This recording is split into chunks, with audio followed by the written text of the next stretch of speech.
should know it's a pretty affluent county in Florida. So I Oh, guess it's cool to talk this tough talk. I didn't know that. Yes, right. But in any event, the floor is yours. That's what my politicking while living under MAGA, the hypocrisy of MAGA. And to think that people can let folks get away with that. Yeah, that was. I actually hadn't seen the whole clip before. That was my first time. I think I Mhm. saw maybe articles referencing it or a couple seconds here and there. And my first thought was essentially something you mentioned that, okay, a lot of these are just laws, right? Like, what are you grandstanding for? I was like, if you don't pay your taxes, the IRS will look into it. Yeah, that's how this shit works, right? We Mhm. we know this, but the signaling toward Trump with the big beautiful dogs line and the psychotic glee in Right.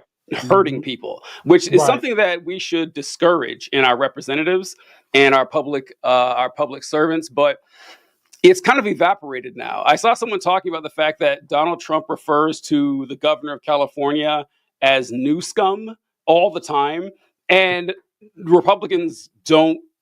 It doesn't phase them at all. They say, "Oh yeah, that's how you do it." And I've never been a big, "Hey, we need civility and decorum" type of guy. I think a lot of that stuff is a little overwrought, but I'd like some, right? I'd like something. I'd like some sort of dignity and gravitas from the people who like run our lives. That's not too much to ask.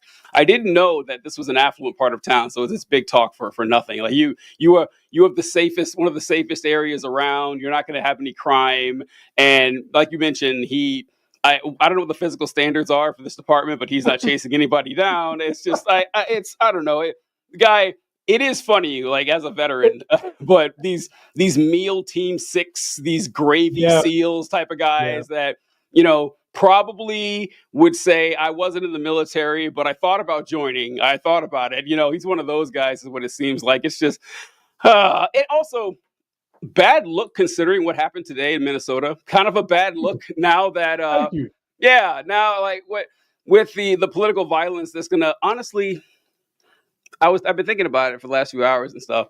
I expect to see a lot more of this. Certainly not less. I don't see any reason to think that we're gonna dial down the violence in this country with politics. And as a kid, not as a kid, but as a younger man, like college age or in the last few years, especially, people would talk about how divided the nation was. This nation has never been more divided. A hilarious statement to say for a nation that had a literal civil war, but you don't even need to go back to the Civil War.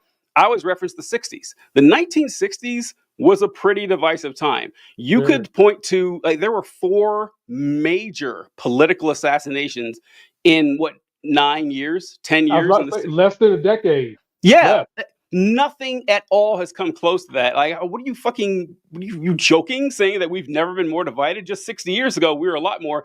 I think we're gonna have another version of that. It's like with. I'm sorry, I'm rambling on this, but No, go ahead. with Donald Trump's entire campaign, I always mention to folks that it was just spite based politics. Everything about them was make liberals cry again, F your Mhm. feelings, it was all just like petty spite. And what I mean by that is for Trump supporters, they don't care what good he does for them. It could be zero. Like it could be zero. He could not improve their lives whatsoever as long as he does something bad against other people. They take that as some sort of psychological victory. And that's what I mean by spite based politics. It's not about making anything better, it's about making things worse for a certain sect of people. And when you're dealing with that, yeah, you're going to see a lot more violence. I just don't know. Yeah. We've talked about this, TJ. They would rather, instead of improving the quality of their life, they are comfortable if Trump and MAGA makes them feel good by hurting other people. Yeah. They're perfectly fine with that. They Hmm. they don't care if Trump sets our house on fire with their asses in it. As long as we're the ones screaming the loudest from getting burnt up, they don't give a shit. And Yeah. and it makes you think, how do you change someone's mind? And there's only a handful of ways I can think about it. And we'll get into it in a minute. But I did do this particular politics of being black while living under MAGA because I do have that story, TJ, of what happened with the congressperson in Minnesota, and it leads up to this. And a lot of the commentary I would give about this particular bum, I'm going to give when we get to that particular story as well. So the door is open, ladies and gentlemen. Let us know what you think. If you've got a comment that you think can change the world, leave us a voicemail. We're willing to hear it. TJ, what you got for me today? I'll tell you what I got, and then you can kind of let me know how it feels in. Oh, I got a new game for you. It's called Oh, Rapid Fire. It's called Rapid Fire, 2 words. I've got some of the most polarizing pictures of the things that happened this week in politics, and I'm gonna go through them. You give me 2 words to describe it. I'm gonna give you 2 words, and then we'll move on to whatever subject you want to cover first. okay. All right. Well, I was gonna mention the court case in New York with the election from 2024 for the Mhm. Kamala Harris thing. I don't know if you heard that one. I haven't heard that one, so you got me Oh, fresh. okay. Yeah, it's just kind of fun. So I'll launch into it. There Go was ahead. a Go ahead. yeah. So in the city of Rockland, New York, there were these discrepancies in the voter turnout. I think it was that a majority of people voted for a Democratic senator, Kirsten Gillibrand, I think, and there were no votes for Kamala Harris, though. There were more votes for Trump. And people were saying that this is a statistical impossibility, this shouldn't happen, and everything. So I've seen, actually, I'll pull up the article that I saw. I saw it Okay. being shared on TikTok and everything a lot, and people mentioning this. And I made a whole video about this very thing. But I just pulled it up here. And it says Kamala Harris won the U.S. election. Bombshell report claims voting machines were tampered with before 2024. Uh, And oh, yes. Okay. All right. I'm glad to hear that reaction uh, from you. I'm so glad to hear that because I made an entire video saying that I am deeply disappointed in everyone who is sharing this and hell, even entertaining the idea that Harris actually won the election in 2024. I've seen so many videos, folks saying, we been knew this. This, of course, that's the case. We knew that Trump stole the election. We knew that Elon Musk used Starlink to hack these voting machines. And it's like, we spent 4 years going over this with MAGA, right? We spent four mhm. years them saying that the election was stolen, it was fraudulent based on nothing but gut feelings and vibes and intuitions. We have a court case to prove that the red state of Georgia conspired to steal the election from a Republican president. And it's the exact same thing now. That, yeah, the blue state of New York that Harris won conspired to try to steal the election from her, and that the voting machines were tampered with. And like, even at its most charitable, assuming Mhm. that whatever these findings show that there was voter fraud, or purposeful or not. Like, let's say it was purposeful. That's one Okay. thing. It's another thing entirely to say it was done on purpose by Trump or Elon Musk. And it's certainly a lot more to say not only was it done in this random county in New York, but this was done in 50 states.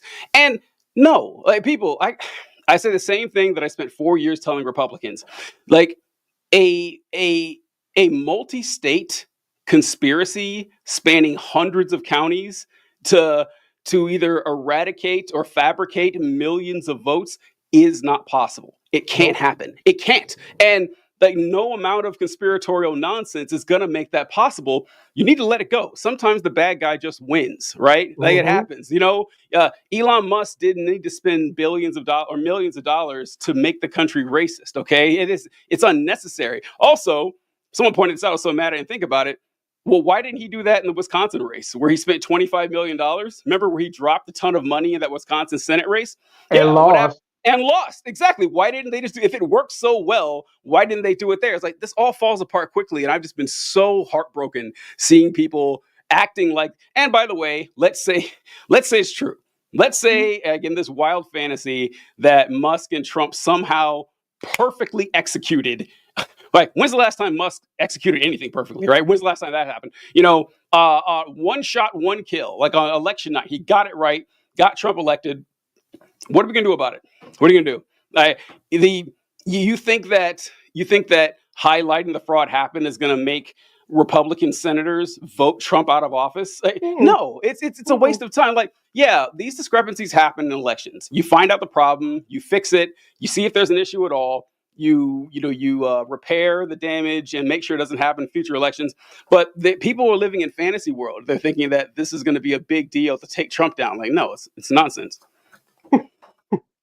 Yes, ladies and gentlemen, I roll my eyes at this too. And a lot of what I would have said, TJ's already hit on. Number one, for this to be a vast conspiracy that deep, we've already seen that just the Trump administration itself can't keep his fucking mouth shut. The conspiracies would be running rampant. You would have so many people having each other's folks in their back pocket, knowing that this secret is going on, because it wouldn't just be a one state secret. No, You would have people across 50 states holding on to this damn secret. Somebody's going to spill the beans if they don't get their way. And we've already seen Elon Musk spilling beans, and I'm sure he's got more, but it wouldn't have anything to do with this. That's one thing, ladies and gentlemen. The other thing, like TJ said, we spent years telling Republicans the same thing. We spent four we spent 4 years actually having to debate down people that was in support of those fuckers that went to riot on the Capitol. Literally, it was all about that. Stop the steal. Stop the steal. There was nothing that they could do to stop it. And Georgia, who is normally is as red as my Captain America shield, actually went blue. You think they would have let that shit happen? No, they wouldn't. So, ladies and gentlemen, I'm gonna say it like this: I understand why you want to hold on to something. yeah, I get it. I understand. You know that Trump and the Republicans cheat. I get that. We know that. But to cheat in that capacity on that level, they're just not that smart. Nobody would be able to keep the secret. And folks, you got to let it go. Like, if you want to do something, if you want to hold on to hope, support channels like me and TJ, support local politicians who are running against what MAGA believes in, and get your energy into what's going to come up next, which is the midterm. But to hold on to these things like this to try to give you hope, that's the wrong thing to hang your hat of hope on.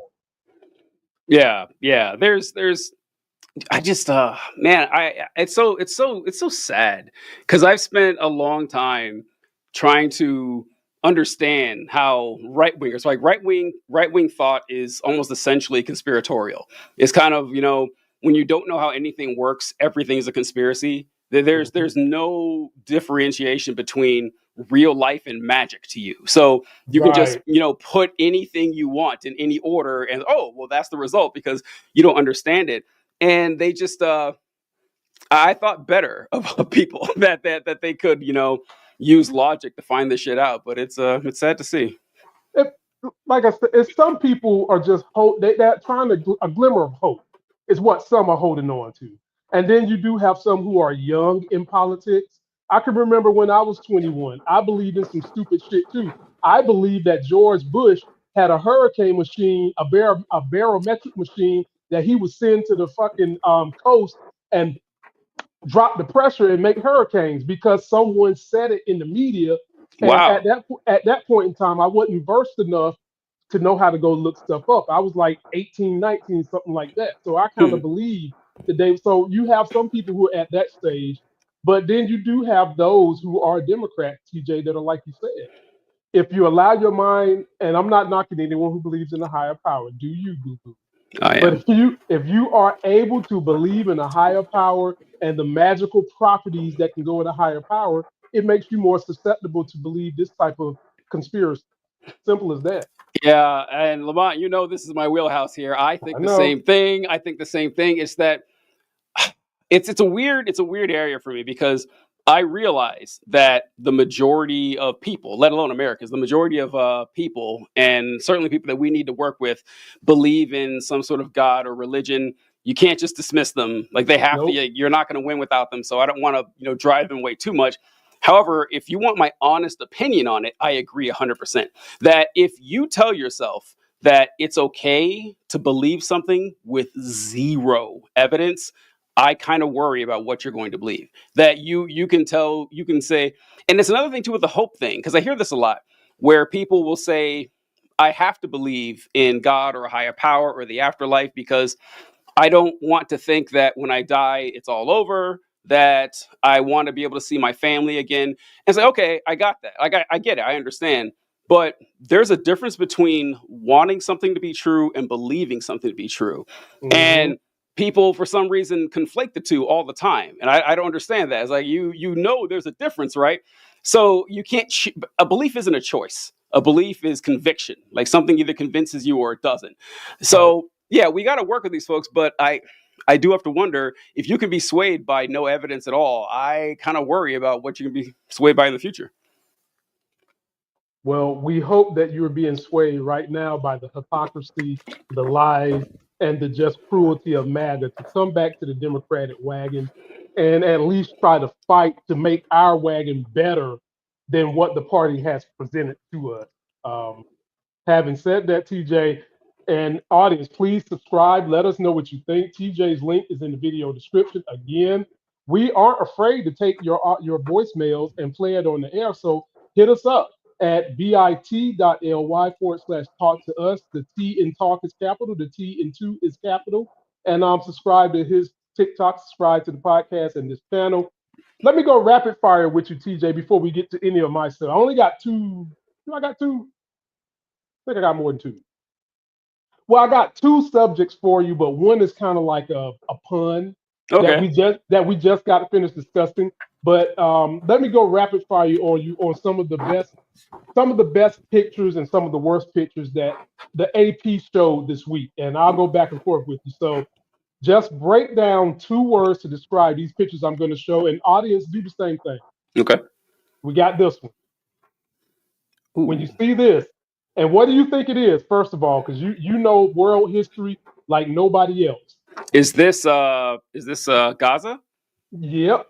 Okay, yeah. My guess would be Gaza and war zone and genocide are the words that come to my mind. Good one. For me, the words that come to my mind is tragic. Mm-hmm. Just tragic. And I'm not going to get into my tirade of how you can't tell somebody they're wrong if they're asking for peace across the board, when we have some people that tell me I'm wrong because I want there to be a peace for everybody. But I'll leave it at that because it ain't about that. It's rapid fire. Here we go. What comes to your mind when you see this, TJ? This happened this week too. Oh wow! Is that from the Indian flight that went down? Yeah, I think tragedy, suffering, and India. The first words that come to my mind. In my mind, the first word that came was, "Are there any survivors?" And TJ, one guy has been found. Listen, okay. Go ahead. No, go. Did you hear that? One guy has been found that's surviving right now. Okay, so when the plane went down, yesterday, the day before or something, it was an Indian air flight. Friday? It was Friday. Yeah, I can't remember. I can't remember when it went down, but the first thing I saw was a video that was taken, purportedly, it was taken by someone on the flight. During the flight, he's recording inside the plane, and all the electronics in the plane is shut off, and they said that this plane crashed later. I was like, oh no. So I looked it up, and I saw what you had said, that someone had survived. I think he was in seat 11A or 11C or something like that. Yep. And it said he jumped out of the plane, and that's how he survived. I was like, oh, I wonder how that happened. He was the only survivor. And so I wonder how that happened. And then I saw what was purported to be the video of the plane crashing, where it just shows it going down over this town and exploding like in a movie scene fireball.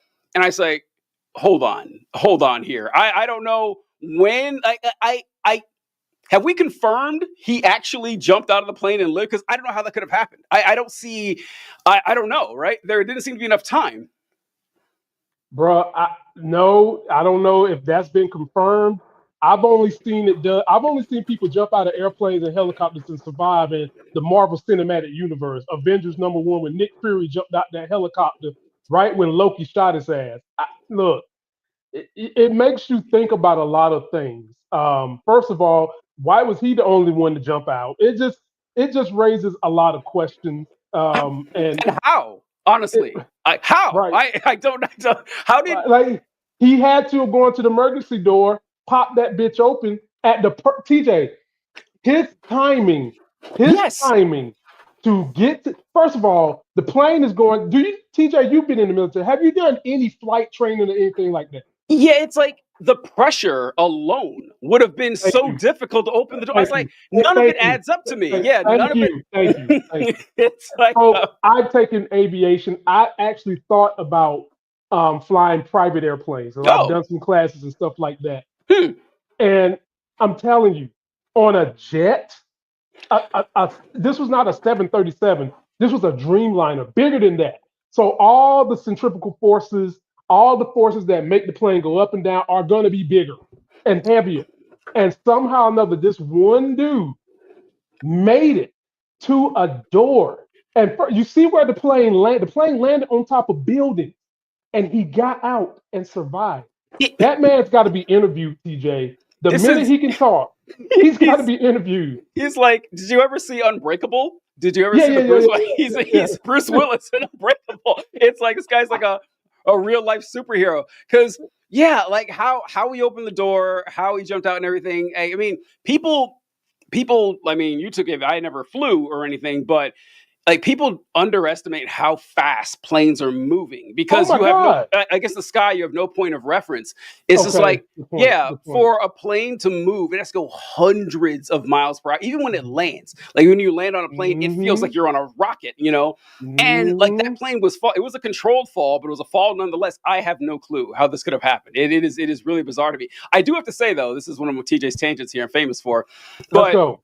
assuming the story is true that he actually Mm-hmm. somehow cracked open the emergency door or a window and jumped out of the plane like fucking Captain America and survived and everything, it would still be the second most likely plane survival story I've ever heard. There was a girl, a 17-year-old girl back in the 70s. Her name was Julianne Kepke. And I think she was flying from Germany to Brazil. Her parents were like Brazilian scientists or something like that. And the plane was struck by lightning. And the plane, Oh, yeah, yeah. oh, And yeah, and so, whoa. yeah. TJ, this is me tangenting. You know, I got to have details, my man. What kind of plane was it? Was it a passenger plane? Was it a 737? Was it a 787? What kind of plane was it? I got to have some details. Oh, I don't know. It was a passenger's plane, like, but I don't know what kind it was.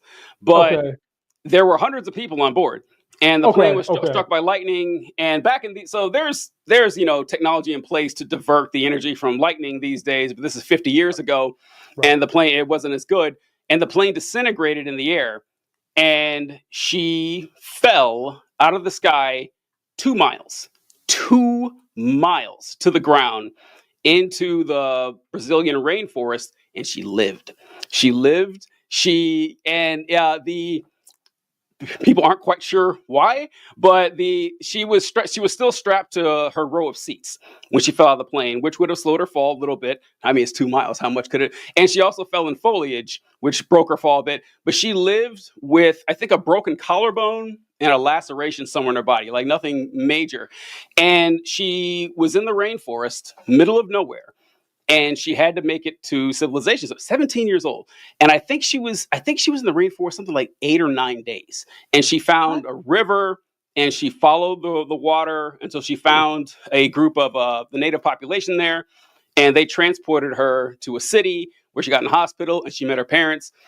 And she talked about the fall. I mean, about her time in the rainforest, but I didn't think about. She said that the most difficult part was nighttime, which I hadn't even considered. Like, could you Oh my imagine? God. Could you Oh my God. imagine Oh being in a no. rainforest with R- no artificial light, dark as fuck, wondering should I sleep on the ground or is it or safer in to the sleep in a tree. tree? I don't Yeah. know. I honestly, either way, you could get fucked. And and the craziest part of the story is she wasn't the only one to survive. Like, I think something like Well, 14 other people lived, but they died in the rainforest. Like they survived the fall, but didn't make it out oh, like she did. She's the only one that actually survived. Craziest plane story I've ever heard. So yeah, if this is true with the guy in seat 11A, it's still the second craziest one. But yeah, that is yeah. Nothing beats that one, TJ. that's That wild nothing, shit.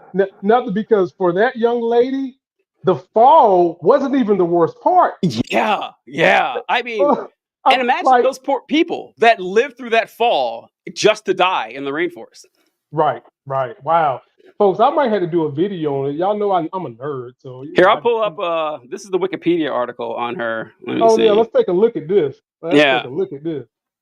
All right. So yeah, Julianne Whoa. Kepke, a German Peruvian mammologist who specializes in bats. She is the daughter of German zoologist, the sole survivor of 1971 Lanza Flight 508 crash. When her plane was struck by lightning, she fell 3,000 meters, 10,000 feet, while strapped to her seat and suffered numerous injuries, including a concussion, broken collarbone, torn knee ligament. She survived 11 days alone in the rainforest until she located a lumberjack camp. Crazy story, like wild fucking story, right? Wow. Well, ladies and gentlemen, obviously mosquitoes don't like white meat as much as they like black, because the malaria from the fucking mosquitoes could have killed her ass. But she survived that too. Then she survived the snake. She survived the monkeys, all the reptiles. Because have y'all seen some of the frogs that are poisonous, some of the spiders that are poisonous there? She survived all that and lived to tell this story. Wow. Yeah, she survived drinking rainforest water that easily could have killed her, right? I mean, there's so many things that could kill you. The rainforest is basically designed to kill you. And as a 17-year-old girl, I mean, insane. Absolutely insane. Insane.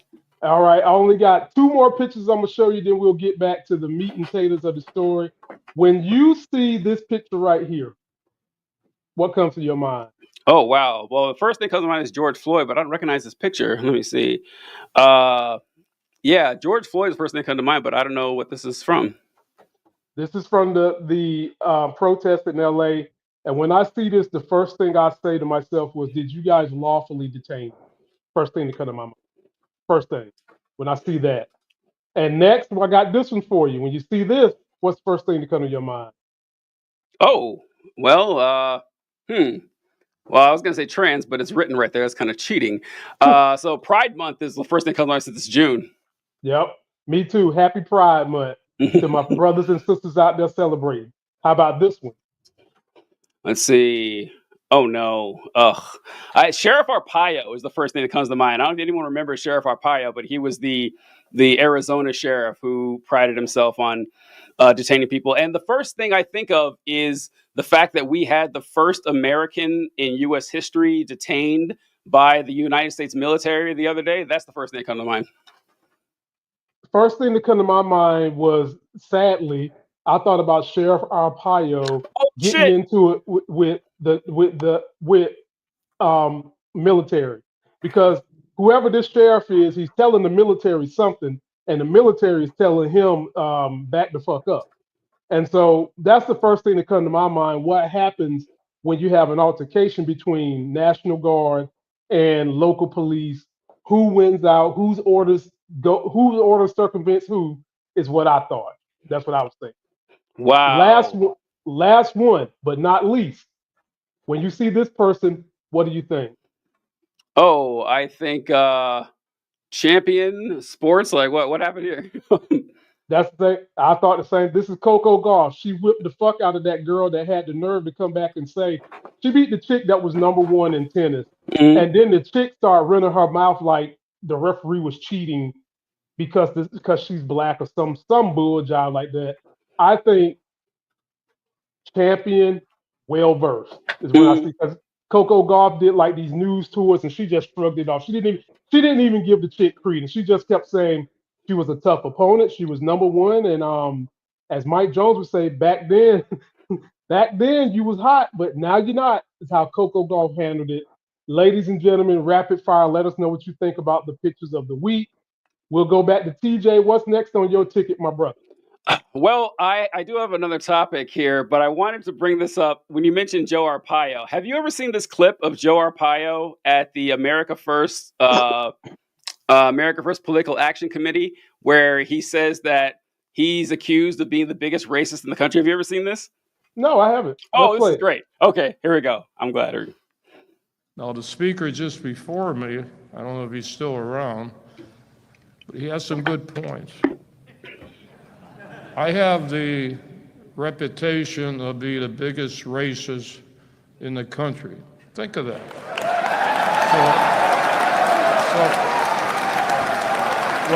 I hate to What are you clapping for, that I am or I'm not? All right. So you hadn't seen that, Lamont. So what are your thoughts? I'll rapid fire you on this after seeing that. What do you think? Well, before you go, I'll say that in the full clip, he says, "Wait, what are you clapping for? That I am or I'm not?" And then he says, "Well, I'm not, and I don't think you guys are either. We just want to do the right thing." That's how it finished off. So The first thing I'm thinking is that they're clapping because they think he is one of the biggest racists, and they're happy for it. That's Yep. what I'm thinking. I mean, like, there's no other way around it. They are happy that you are a big racist, and they want you to own up to it. But sadly, TJ, even in the county I live in, our sheriff was profiling blacks and Hispanics, and the shit went to the Supreme Court, TJ. They had proof of him doing wrong, and guess what the Supreme Court said? that he was being racist. No. They Oh, said no, damn. he wasn't. Damn. No. TJ, he lost in every appeals court possible. Wow. Because not only is he racist, but his daughter is a drug addict, and she was surveilled by the FBI being with the guy she was getting her drugs from. She was the narc for her daddy. Wow. I'm actually go ahead. It still did not put his ass in jail because the Supreme Court said no. Look up Sheriff Terry Johnson when you get bored. Wow. I'm kind of surprised to hear that, because like even this Supreme Court, which is I think the most conservative court that we've seen like in our lifetime, Right. they when it comes to well, I guess this wasn't voting. Like when it comes to like the Voting Rights Act and stuff, like so Alabama, for example, Alabama has their districts drawn up in a way that puts essentially all the black voters in one district to limit their power. And like this Supreme Court, like this 6-3 conservative Supreme Court said, yeah, this is clearly a violation of the Civil Rights Act. You need to redraw your counties. And they redrew the counties, but it was still like super racist. It was, and so the Supreme Court, once again, like this Supreme Court said, nope, all right, we're gonna have someone do it for you. Like they stepped in and said, so it's kind of crazy that every court said, yes, this is racial discrimination. Supreme Court dropped the ball on that. I mean, it is the Supreme Court. They're the worst one I've seen, but yeah, that is kind of sad. And to TJ's point, the same thing with the gerrymandering of the voting district has happened in North Carolina. And the Supreme Court has told North Carolina to get their acts together a couple of times. Like that.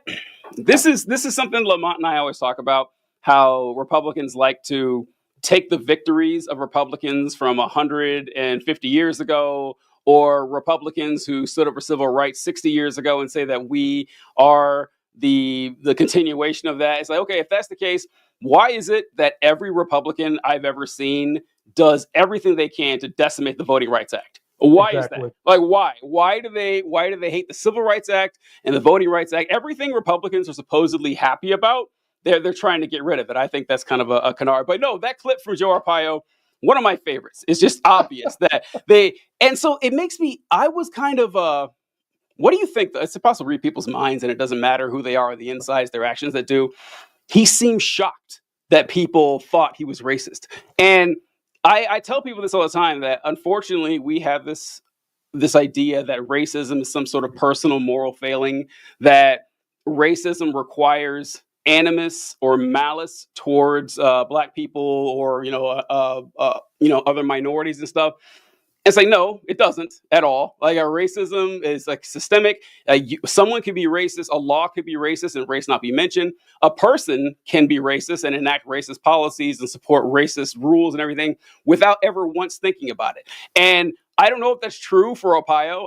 I doubt it, but I was kind of shocked that he's like, wow, I can't believe these people think I'm racist. It's kind of funny. I think that was just putting on because he knows the camera was on. Because maybe. if this was behind closed doors, it wouldn't even have been a thing. It would have been, yep.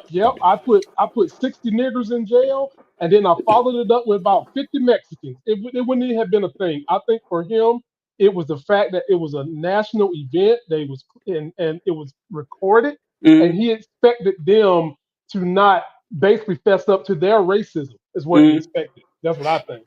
Yeah, that could easily be the case. I just think back to there's no one is racist today. Racists were always in the past. It's kind of how people think this goes and everything. But even racists, for the most part, don't seem to acknowledge it. And I first thought about this when I was reading about slave owners, in the 1830s, 1840s. If you read the writings of slave owners back then, they're delusional.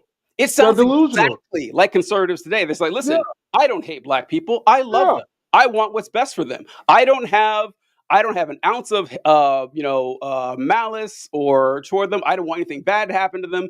In fact, I want to take care of them, and it's very important that we civilize them. You will never ever find someone who everyone agrees, okay, this person is obviously racist, saying, yeah, I actually don't like black people. I hate them. I want them to die. You will never find it. So the mythical racist that people create in their mind doesn't exist. Someone like, you can't find these folks, but they're the exception, not the rule, where people will openly admit, even by the 1800s, it wasn't accepted in polite society to say, actually, I hate this person for this arbitrary characteristic they're under no control over. You had to kind of, philosophize it and soften it in some way and make it look like you're the good guy.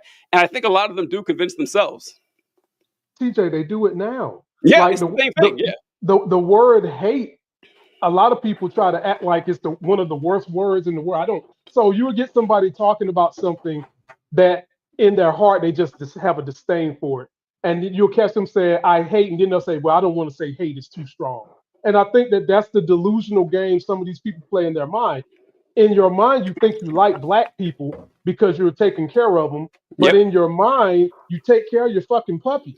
You feed your fucking puppy. But are you treating that puppy with the same dignity and rights as a human being? Fuck no, you're not. And that's what you do to minorities.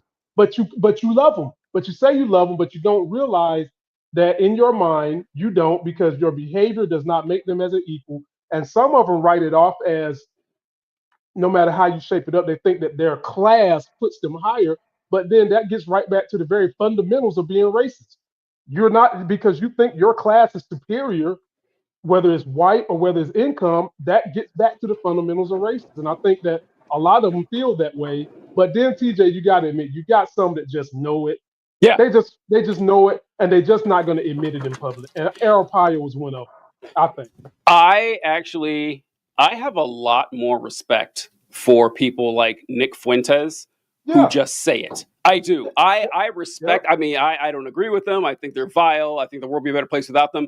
But at least they're honest. At least they say, because what bothers me about conservatives is they try to intellectualize this and they try to dance around the point. And it's easy to pin them on this. It's super easy. Right. And because they will say, well, I'm not saying black people are inferior. That's ridiculous. I would never say someone is just born inferior because of the color of their skin. I am saying that their culture is bad. Like, black culture has created all this crime. It's funny how often they reference like gangsta rap, like it's 1984 or something. So have you listened to hip hop lately? It's not like that. It's funny that they reference this. And so it's like, okay, well, why is that the case? According to you, like, our culture is just toxic and it creates bad people and we emulate it, and that's what the problem is. Why is that the case? Well, I mean, black people and white people are in the United States, born in the same country, speak the same language, worship the same God. How is it that, like, one group's culture has devolved according to you? And there's no real good answer for that, other than well, there's socioeconomic issues that lead to this, or there is actually some biological essentialism going on, which is what they actually think. Like, when it really gets down to it, but they can't say it. And it's like, I just fucking say it. Like, say what you mean. That way we can have an honest conversation about this, which is why, like, honestly, people like Nick Fuentes gain in popularity because it's a more cohesive thought. That what they're saying actually fits into a framework. And why conservatism has moved that way more and more. Like, they're more openly fascist and racist and Nazi now than they ever been in my lifetime. So yeah, just be honest, folks. And then on top of that, and then we'll get TJ to some more stuff. I'm from the country, and one thing that a lot of us black dudes always say in the country is we love a real country redneck. Why? Because he's going to tell you point blank what is on his mind. He's going to tell you if he don't like you because you're black. He's just going to be straight up about what is on his mind. And we prefer it to be that way Yep. than for us to come to the fucking county fair and then y'all look like the Backstreet Boys only to catch us in the bathroom slipping. So Yeah. let us know what y'all think, fellas, and everybody and ladies. Leave us your comments. You can always leave us comments here. You can leave us messages. We want to hear from you. What else you got, TJ? What else you got? Oh, well, I apologize. This is going to be a long one. This one is, I've been thinking about this one all day long. And this is a tweet that Trump sent out a couple days ago saying, "We remain committed to a diplomatic resolution to the Iran nuclear issue. My entire administration has been directed to negotiate with Iran. They could be a great country, but they first must completely give up hopes of attaining a nuclear weapon. Thank you for attention to this matter." And I don't know if you guys have been watching the news lately, but Iran and Israel are involved in the beginnings of what could escalate into a full-blown war, and Right. that Trump's negotiations don't seem to matter. And this has been like, once again, frustrating is the wrong word. I wish I could find something stronger because it's obvious that's what happened.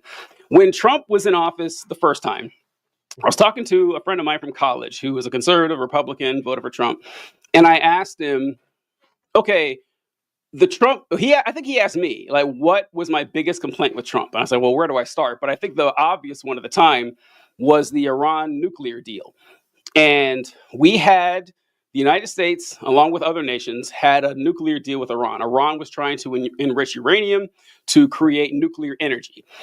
And people are afraid of the Iranians having nuclear power because they would have nuclear bombs like us. We don't want that. We can't, because Iran, they are bad people. They're not allowed to have nuclear energy. We are good people. We are allowed to have it. That's literally what it comes down to. And it's especially funny coming from us, the only country in human history that has used nuclear weapons offensively, and we're saying, how do we know we can trust you with these weapons? How do we know we Not can do once.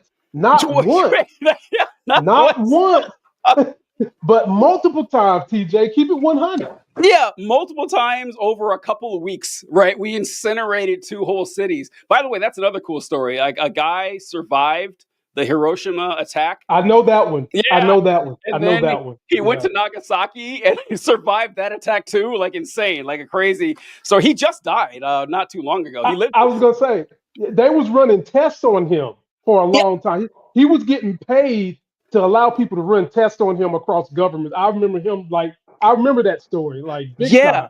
I was it's not the craziest part. The craziest part is that he lived through 2 nuclear bomb explosions, but he didn't even die from the radiation, which I would have guessed, Right. oh, that guy was probably dead within 5 years. No, he lived to be 90-something years old. Mm-hmm. But anyway, so the under the Obama administration, the United States had worked out a deal with the Iranians saying, okay, you can enrich uranium. You're going to allow inspectors to come and check on this and make sure you're not developing a weapon. Basically, they would cooperate with the IAEA or something, the International Nuclear Organization. And okay, like that would prevent Iran, if we're going to buy into this framework that we get to decide who has nuclear weapons and who doesn't. That's the best way to do it, right? Like, Iran's going to agree to this. You can't hide nuclear energy. You can see it from space. They can't just create a nuclear bomb without, you being able to check in on it. And then Trump comes along and says, wow, Obama made this deal with the Iranians. He gave them all this money. He would say that there was stacks of cash going into planes.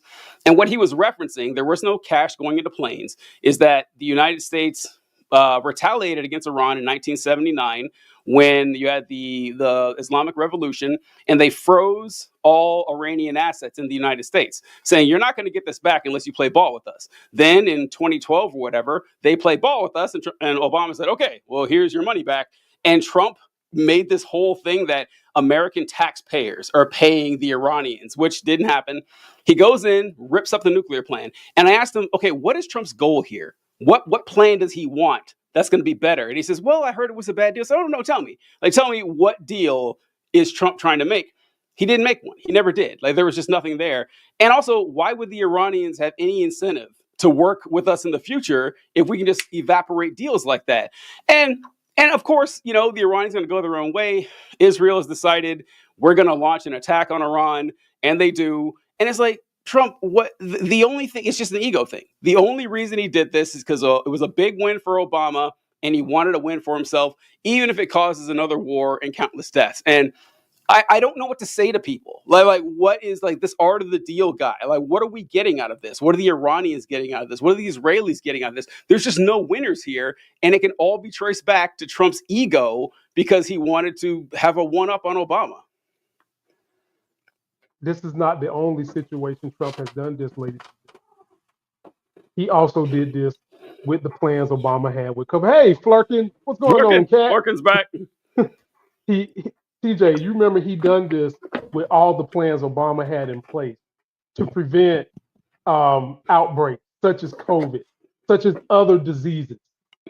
Trump tore that shit up too.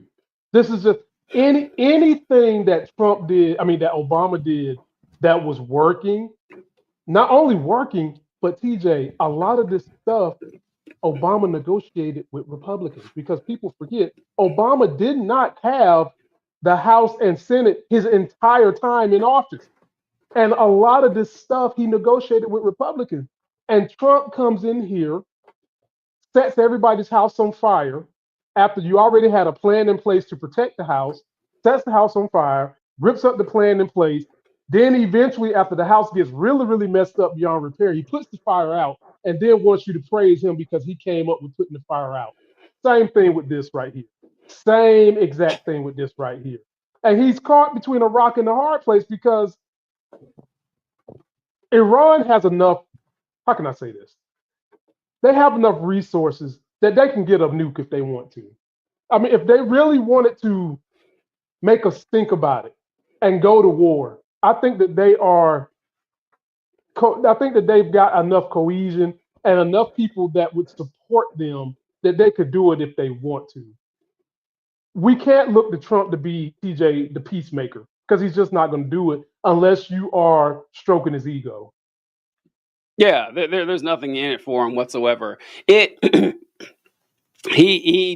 wants a way to get his name on something. That's it. There's no rhyme or reason to this. There's no 4D chess. There's no unifying principle. It's all about what makes Trump look good to the detriment of literally everyone. Now, especially when you're dealing with, Israel, who's wanted to attack Iran for a long time. Like go ahead. They've been chomping at the bits to. I don't know how people do you ever have to debate people that want to argue with you about the efficacy of Benjamin Netanyahu? Have you ever had to be in one of these debates? Not recently. It's been a while, but because I don't know if you listen to Netanyahu, and honestly, if you listen to the Israeli government as a whole, it is like psychopathic. It's like, it is jarring listening to the rhetoric that they say and like their actual stated goals. Attacking Tehran, the capital of Iran, the other day, just dropping missiles on them and saying this is a preemptive attack. It's like, no, this is insane. This is not something like major countries do anymore. This isn't the 1500s where you just like launch your army against another one. And they do it. They did it to Gaza, which is part of their country. They did it to the Golan, Lebanon. They're doing it to Iran. It's just Lebanon. Yeah. It's out of control. I have to believe that this is hurting Israel's reputation in the United States. It's been falling over recent years, but it's not doing it any favors. But TJ, let's just keep this 100. Yeah, and because I was just about to make the announcement, I know some of y'all are not into foreign politics because it doesn't affect you immediately. It does affect us, ladies and gentlemen, just maybe not as immediately as you want it to. But there are not a lot of people who are, first of all, paying attention to foreign policy unless it is war. And then secondly, they don't understand the ins and outs of why these things happen. Like, okay, what happened this year? What happened that year?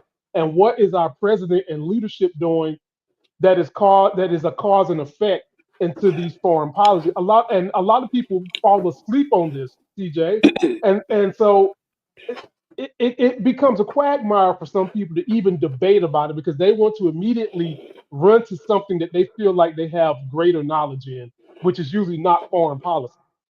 Well, what's really distressing about it is the people who do have a strong opinion on it, but don't know anything about the topic. Well, don't know anything at all.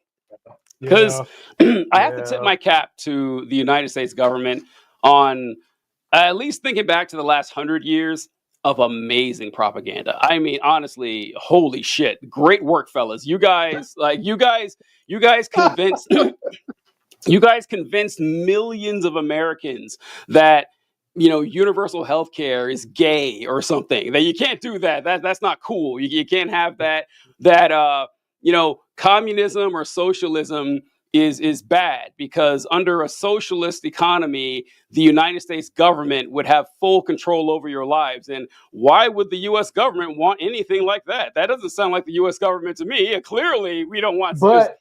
But that socialism is okay for corporations. Yeah, you gotta keep that in there. Yeah, right. Elon Musk gets billions of dollars because he's a good person, so he gets all that money. A single mom, shouldn't get that money because she's a bad person. If she was a good person, she'd already be rich, and we'd give her more money. But or if she was a good person, she wouldn't be a single mother. She wouldn't be a single mom in the first place. Yes, poor decision making. But nowhere is this more evident to me than our view of which nations are a direct threat and danger to us. Like, the most obvious example is Iraq. Iraq had no chance of ever damaging the U.S. whatsoever. Nothing. But places like North Korea, like, people are terrified of this tiny nation, like, in the middle of nowhere, that hasn't fought a war in 70 years, that has, like, Soviet era technology. It does have nuclear weapons, and people are like, okay, they're going to drop a nuke on us any day. Why? Like, why would they do that? It'd be the worst thing they could possibly do. Ridiculous. It's never going to happen. Iran, though. Whenever you talk to people about Iran, I reference 1979, and they say, well, that's when U.S. relations with Iran started to sour. Back when the Muslims took over the government, and they've been a theocratic state ever since. And I'm not denying that. Like, I'm not saying that Iran is. I was going to say that's true. That part is true. That's true. Honestly, yeah. That part is true. No contention there. And then they had the hostage crisis, and they said, okay, so Iran has been a bad actor since 1979, and that's why we're invested in making them our enemy. It's like, that's not where it started. That is not where it started at all. So, quick history lesson for those of you out there. Please. But Iran was a British puppet state in the early 1900s. And in 1909, a British oil company, you guys would know them, BP, or British Petroleum. British Petroleum, A British oil company or energy company discovered oil in Iran.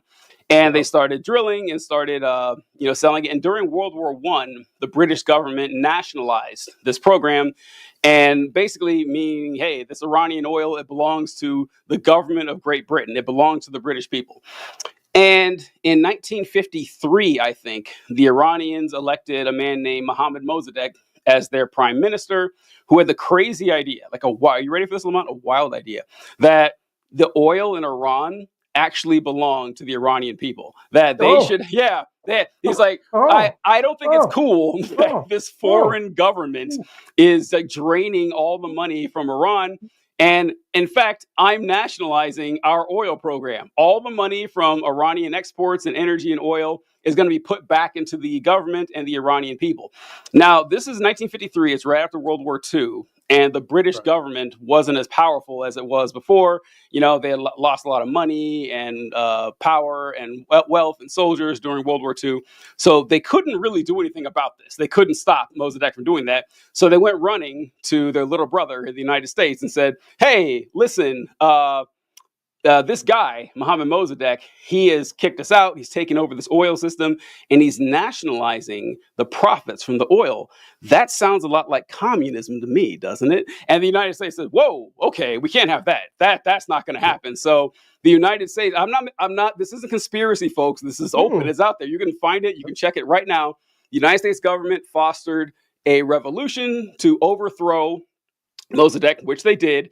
They input the Shah. You guys may have heard the Shah of Iran, the Shah of Iran, to run the place as essentially a puppet dictator for the West. And he was until 1979. And he was overthrown. Like, that's what happened. Like, we've been involved with Iran and fucking them over for a long time. This doesn't excuse anything that the current Iranian government does. But the fact that they have you thinking Iran, which, by the way, to my knowledge, started 0 wars in the last 50 years or so. I can't think of one. I can't think of a war that was started by the Iranians.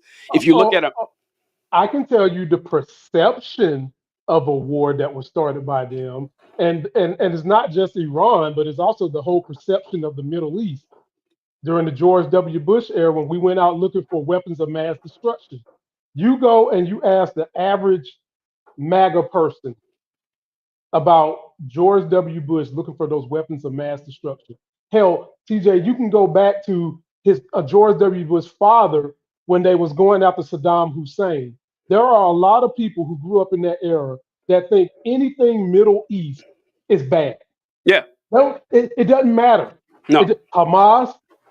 If you sound like you would jump out of an airplane and go, woo, woo, woo, woo, Yeah. for them, it's all bad, and they don't care what the history is, because that goes to show you the same way they treat history in America.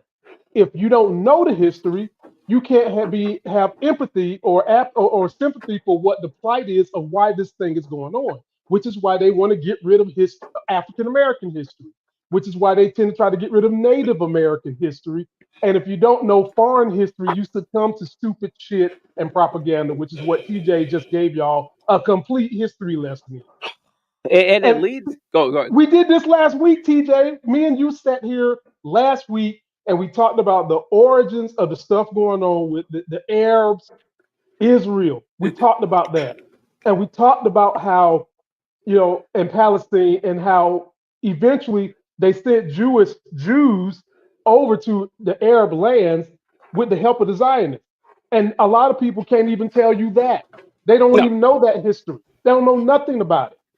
No, and it makes it really easy to have these incredibly bigoted beliefs about folks. That it makes it really easy to put them into boxes, like Trump's Muslim ban or something. And by the way, this is coming from two people who have no love lost towards religion at all. Christianity, Islam, or whatever. Like, it's all nonsense to us. Like, I got that.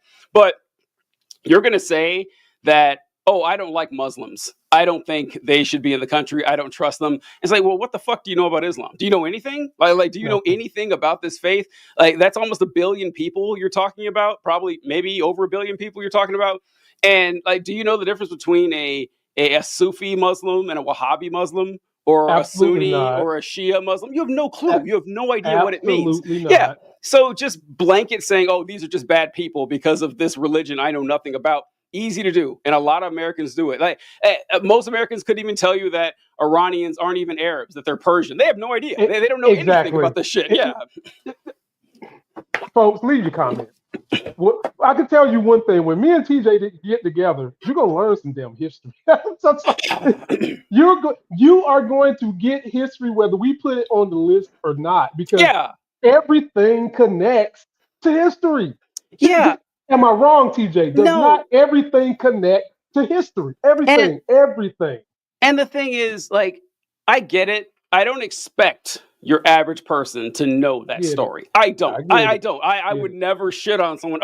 You never heard of Muhammad Mossadegh? What a moron. I would never say that. But if you're going to have a strong opinion on this subject, that's where it counts. Yeah, it's kind of on you to know what the fuck you're talking about. Especially when you're like, yeah, I fully support the Israelis bombing Tehran for reasons, because Israelis good, Muslims bad, which is as far as most people think. It's obnoxious. People, for me, I'm just like TJ. If you're gonna have implicit thoughts that inform your behavior, whether it's voting, how you treat people who you deem as Muslim, how you treat people who you deem are from the Middle East, I need you to know this shit so that you're not being propagandized. You have to. You don't have to go and pass a history lesson, but get to know the history, a little bit of it, before you just go and casting actions against something you don't know anything about. We'll leave it at that. God. Post your comments, y'all, right here. If you feel like me and TJ wrong, we would love to hear what you got to say. I mean, we chopping at the bits to have a discussion with somebody. There's the link, bit.ly/talk to us, capital T in talk, capital T in 2. I got a story for you, TJ, that's a little sad. We lost a congressperson in Minnesota. Um, as we Yeah. talked about in the beginning of this video, the violence has been upticked and, dare I say, projected by the Republican Party. And I can say this without worry of trouble. You have a man who incited a violent mob on January 6th. Never paid for it yet, but he will. And you have plenty of other people that incited this kind of behavior before Trump. Rush Limbaugh, Sean Hannity. Does anybody remember Pizzagate? When a guy from my own state drove his ass from North Carolina to Washington, D.C., shot somebody thinking he was going to liberate children in the basement of a pizza shop. The word on the street was he peed and pooped his pants because he was trying to get there so fast because the Republicans do not come out and denounce it. And we've had this shit happen in Minnesota. Take a look at this. Today, because an unspeakable tragedy has unfolded in Minnesota. My good friend and colleague, Speaker Melissa Hortman, and her husband Mark were shot and killed early this morning in what appears to be a politically motivated assassination. Our state lost a great leader, and I lost a dearest of friends. Speaker Hortman was someone who served the people of Minnesota with grace, compassion, humor, and a sense of service. She was a formidable public servant, a fixture and a giant in Minnesota.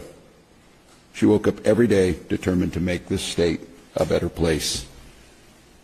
She is irreplaceable, and we've been missed by so many. Minnesota's thoughts and prayers are with her family, her loved ones, her children, and her parents. My prayers also go out to State Senator John Hoffman and his wife Yvette, who were each shot multiple times. The Hoffmans are out of surgery at this time and receiving care, and we are cautious. TJ, I'm gonna toss it to you, my man, but this is the caveat I want to give to you and others who do what we do.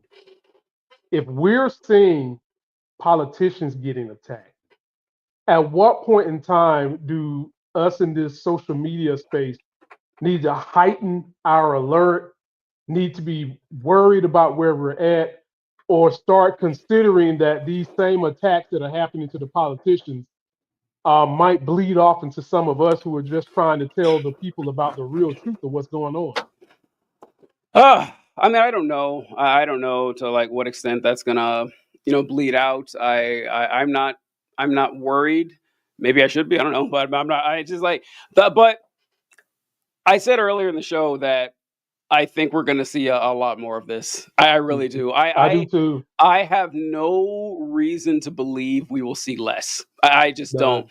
And it really. So from what I saw with this guy, it's a crazy story. For those of you wondering, like he was the suspect, at least it's not confirmed. Right. The suspect went to the house of two Minnesota state representatives dressed in what looked like to be police gear. Exactly. He had a license plate that said police on it. He had Mhm. flashing lights on his car. I Mhm. mean, and one of the officers saying, because they ran across this guy like on dumb fucking luck. Did you see that? I saw that. Yeah, they went to check on the house of one of the representatives because they lived close by, and his car was there, and they saw the suspect. They exchanged fire with the cops, and he got away. He ran off into the woods or something like that. And the cop said, yeah, anyone who saw him would assume this guy was a cop, just based on how he looked and how he dressed and everything. And this is, I didn't mention this last episode. I had it written down, but I didn't talk about it. But I don't think I saw, at least, that I'm actually surprised none of these ICE agents have gotten shot, honestly, because a lot of them aren't even in uniform. A lot of them are. Good point. Yeah, Good point. they're an unmarked. If someone came up to me in an unmarked vehicle with no badge, no uniform, whatever, I would just assume that a crime was taking place. And if I was armed, I'd defend myself, right? That's how I think. And the fact that it hasn't happened yet is kind of shocking. But now they've stepped it up. It's like, okay, well, if you dress like a cop, yeah, I would say, okay, well, it's a cop, but this is I don't see a reason to think this is going to dial down. And it's so upsetting to me because Trump won, like we mentioned before. Trump didn't win necessarily on policy. Like it's No, like yeah, no, they couldn't no. tell you a lot of policies and shit. Trump ran on vibes and memes. Like a lot of these guys think it's hilarious that Trump is in office. They think it's so funny. They think that oh, Trump is memeing on these clowns and what would he say this stuff? It's like, folks, this isn't a fucking game. It's not. None. And this guy, from what we can tell, once again, like I get the suspect has a lot of anti-abortion rhetoric, and the list of people he had in his vehicle all correlated with Democratic politicians who had strong pro-abortion stances. And I remember when I was a kid, I was in Tabernacle Baptist Church in Lebanon, Missouri, and our pastor, Hal Hightower, he would tell the story, and he would talk about there was an abortion bombing that took place a few years back. It was like several years before he talked about this. And he said that, yeah, I'm not condoning any, violence or anything like that. But I do have to say the score is them 50 million, us 1. I will never forget that, where he said that, the Democrats or the liberals have killed 50 million babies and we've killed 1 abortion doctor. What does that tell you? And I got to be honest, folks.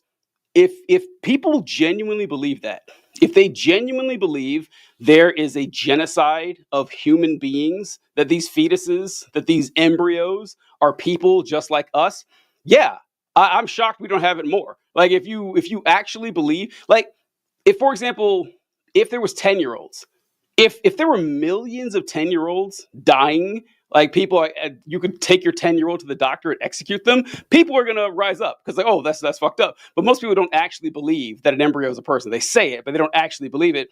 But if people act on this belief, I don't see why we wouldn't see more of this. Like to them, that's an easy trade. Because like I don't know if it's true or not, but I saw that him taking out Democratic representatives would give the Republicans a majority in the House or whatever. It's a slim majority, something like that.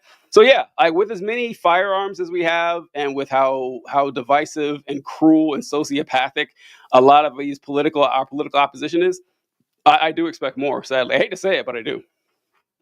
It's always been a stretch for me for individuals like this guy, the perpetrator, to do this in the name of religion or in some kind of pursuit of a religious gain, protecting children.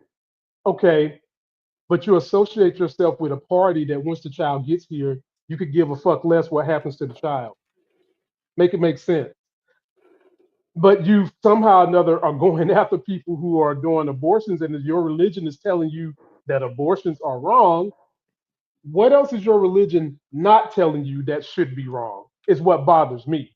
And I live in a county and a state, TJ, where we have these wannabe police officers, these wannabe volunteer firemen, these wannabe military fuckers who couldn't make Gomer Pyle's deputy sheriff, that run around and put strobe lights on their cars.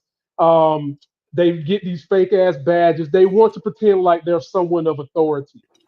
So I can easily see someone being conned into believing that one of these fuckers is the police coming after them. And honestly, TJ, there's not a lot I can tell people to do to, defend themselves other than, you get pulled over, make sure you've got some kind of mace. I don't want to say a gun, but make sure you understand your rights if a policeman pulls you over. Or if you have a situation where a cop is coming to your home, you don't have to open the door. You can ask them, why are you here? What's caused you to be here? And just double check, because this is ridiculous. And if it can happen to a politician, it can happen to you too. Yeah, the Minnesota, I don't remember who mentioned this, but it was the city or the state in Minnesota. They said that, hey, don't answer the door for any police. They put out that order today.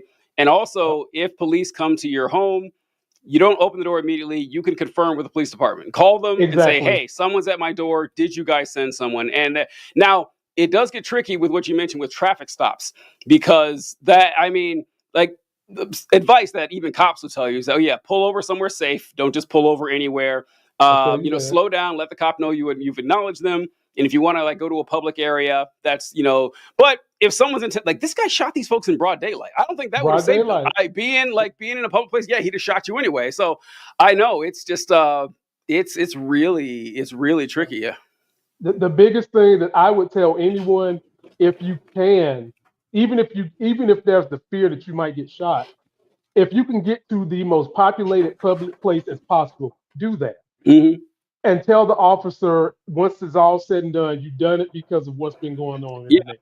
If And I, you can also ask that officer to speak to his supervisor to tell them why you did what you did. mhm. That's something that they're supposed to do. Yeah. Cops.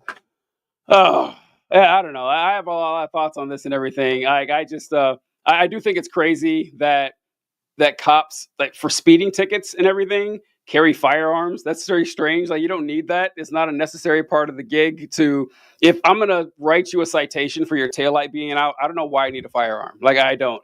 We have this expectation that these cops are, going to fight crimes. Okay, we have crime fighting cops. Like in Britain, they don't have guns at all. The cop, which is Mhm. weird for us to think about. That would actually never work here because there's too many guns. I got that, but there's certain cops, like if a cop shows up for a noise complaint, don't need a gun. I'm sorry, it's just not a necessary part of the job.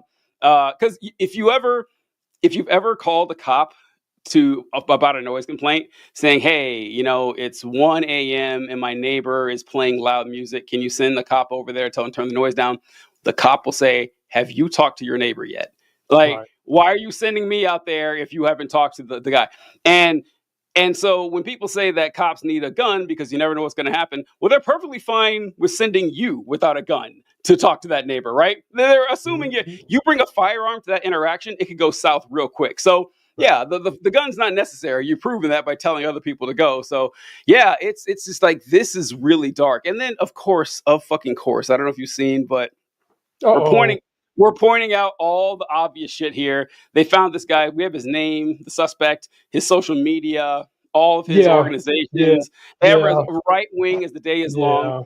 Yeah. And they Mhm. first said that, well, he probably shot these folks because they voted against a measure that would give health care to illegal aliens. Like, he's doing Uh, it, and of course, like when it came out, like that was a right wing meme, but they didn't vote against it like at all, so that's clearly not the case.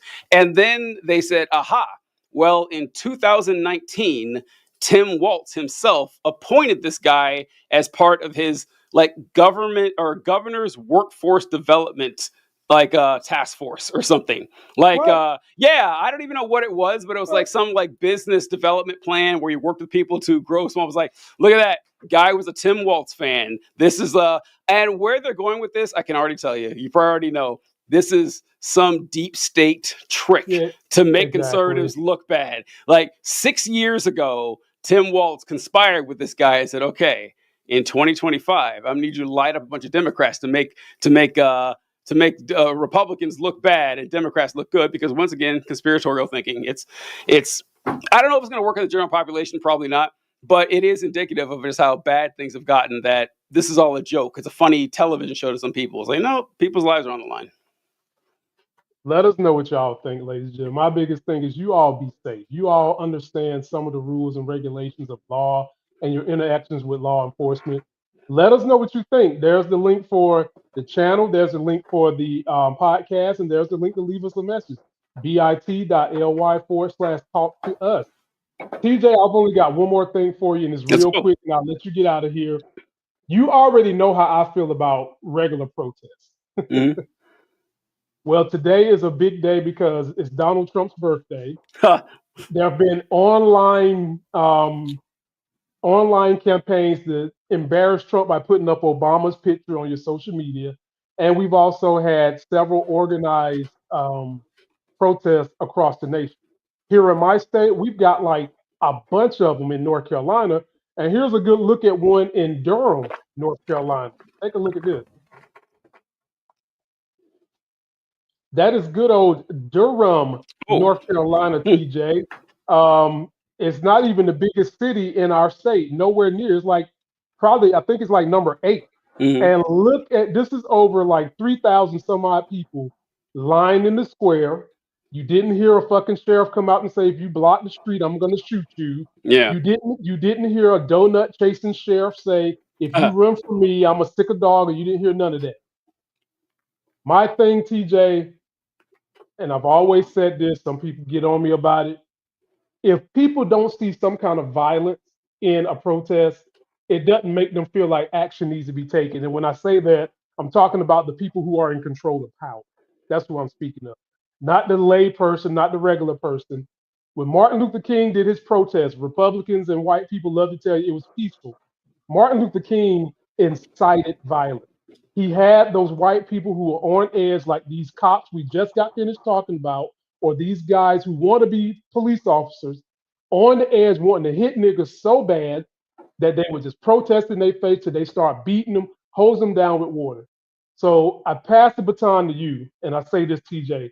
Do you think that any of these protests is going to change anybody who's in power right now's mind to start behaving better?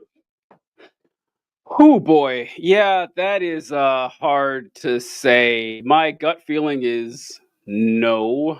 That's my gut feeling on this. And it's hard to share these thoughts because it's not that we want to. Well, I don't speak for Lamont, but it's not that I want to discourage people from protesting. That's not Me the neither. point. No, Yeah, I'm not. I'm not saying that, ladies and gentlemen. I mean, I would rather you do something than nothing. And that something be on the positive end.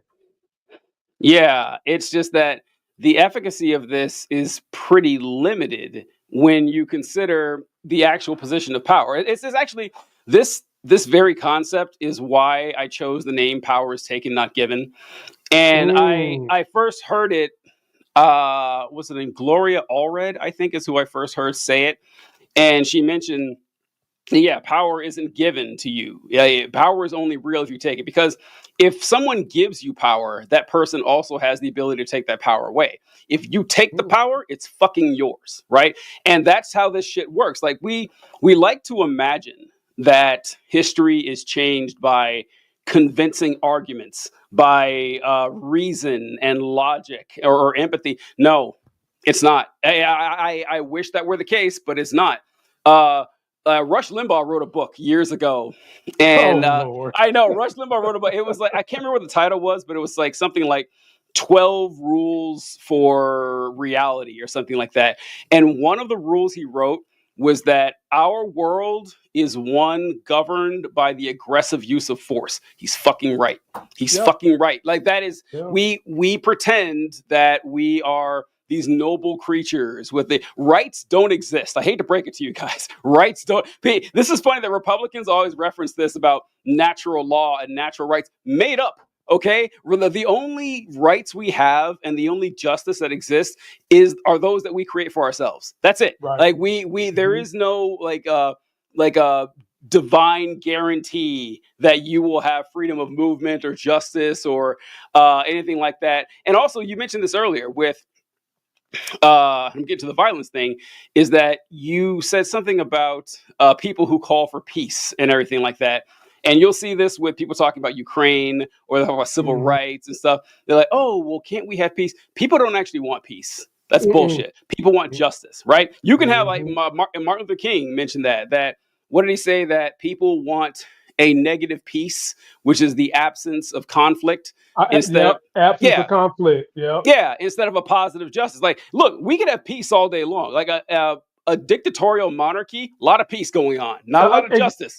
Right. Yeah, not a Nail lot of on the head. justice. Right. Yeah, so they, what I'm getting at is I'm not certainly such action, absolutely not with the stuff going on today. I'm not condoning that people go out and start murking their political Me opponents. neither. That's not what I'm saying at Me all. neither. What I am saying is unless you have leverage over your political opponents, you're not going anywhere. This is Lamont. This is something that I've noticed. I don't know if I mentioned on the show before, but have you Yeah. ever noticed that, like with Martin Luther King, for example, Yeah. when it comes to the rights that are gained by minority groups, the people that they hold up are always supposedly like this docile version of civil rights. Like, Right. yeah, Martin Luther King, Mahatma No. Gandhi. No mention of Malcolm X. Who Yeah, was, yeah, I want that's to take the power. Yes, yeah. Martin Luther King politely asked for racism to end, but Mhm. Malcolm X was really mean. We can't do that. Right. Like Susan B. Anthony, they always talk about and they always say that, well, there was a really, kind and polite way to progress these rights. You don't see this quite as much for any rights that were gained by like white Christian men. Like, can you think No. of like what is the white Christian male version of Martin Luther King? There isn't one. Like you have George Washington, you have Julius. Well, Julius wasn't Christian, but you have generals, you have people who actually fight. Like Some would try to tell you Abraham Lincoln, but Abraham Lincoln. If you get to it's a the war. history of who he is, thank you. Yeah, He's I was not. like, what? He's not who you think he is. Yeah, per that se. would be a terrible example. Yeah, like the largest war, the war that killed more Americans than anybody. It's like, Anything else? yeah, and when they say But violence isn't the answer, once again, not promoting like physical violence to other we're people. not. Yeah, but it's like usually it is. It's how did we stop the Nazis? Violence. How do we Violence. end slavery? Violence. Like Violence. honestly, Civil Rights Act. The Civil Rights Act Violence. happened. Yeah, Violence. they were I just terrified of the told you. riots. I Mhm. just told you how we got that. I just told violence. It was Yeah, violent. exactly. And so The Boston Tea Party. Boston, Violent. Jesus Christ. Yeah, I didn't want to take you back that far, but I mean, you on the road now, so why not? Yeah, the creation of the United States of America came about through Violent. violence. We didn't petition King George to let us Nope. go. That's not how this Nope. shit works, right? So, Nope. like folks Nor just did we petition the natives that was here when they asses got here. yeah, exactly. The land. Yeah, I know. Yeah, so yeah, the protests are great. I think it's awesome, but people won't change unless they fear losing something, unless there's some sort of Exactly. leverage. And Republicans got that. I will grant them that. Republicans understand the moment a lot better than a lot of Democrats do. Democrats are still operating under an old paradigm that no longer exists. Republicans Exactly. are. It's kind of like how the Tea Party wasn't a majority, but they acted like they were. They Republicans are not bound by reason, logic, philosophy, policy. Power is the only thing that matters, and they're right. They are. That's it. I'm sorry. And as I always tell people, as me and TJ get out of here, and please go check this man out. If you think he's good here, you should wait until he doesn't have to deal with sharing the microphone with my ass. No, I love it. I love it. I love it. But people, I've always said that, yes, I don't want you to be, I'm not calling for anyone to be violent, but we just gave you what history has shown to shift the narrative. We just told you that. And I've always said that if we want racism in this country to go away, when somebody is red-handed caught being racist, their asses have to be punished to the extent of the law, no questions asked, so that consequences can be seen and it can start to make people think twice about those stupid ass behaviors. The only way we're going to get it back, we're not going to get it back by having debates. We're not going to get it to go away by particularly policies or anything. If there's no consequence, why change the behavior? It goes right back to what TJ said. Power is taken, not given. And that's how you find him on TikTok.